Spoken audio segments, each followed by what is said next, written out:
As 2020 comes to a close, Germany is struggling to get a handle on its second wave of COVID-19. Just before Christmas, authorities here took things to the next level, scrapping a so-called lockdown light in favor of these tougher restrictions that have closed most businesses. Remember, Germany was a country that fared relatively well during the spring. Restrictions were way less severe than in neighboring countries. Intensive care beds, for their part, never really got close to capacity. In fact, dozens of patients were brought in from Italy, the Netherlands, Belgium, France, because Germany had a relatively high proportion of ICU beds that remained open. Most residents at that time did follow the rules, and the national morale was quite high.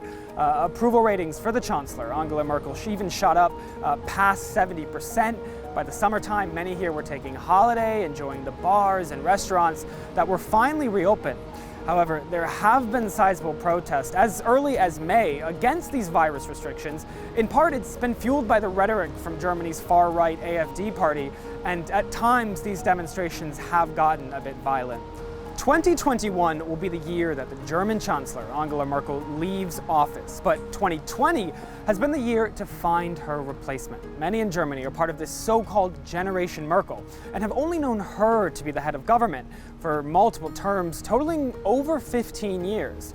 Despite the COVID-19 pandemic, the race is on to find her replacement. And one of the main questions is whether that leader will come from Berlin or from another corner of Germany. Merkel's original choice for a successor was the defense minister Annegret Kramp-Karrenbauer. She pulled herself out of the race in February after concluding that she did not have sufficient support from her fellow Christian Democrats. And just a little bit more recently, Markus Söder, Bavaria's state premier, seemed to be an unlikely leader in the race to replace, according to polls published in German media. Of course, there is little doubt that the next chancellor will be from Merkel's own Christian Democrat Party, but 2021 will force the party to narrow the field even further.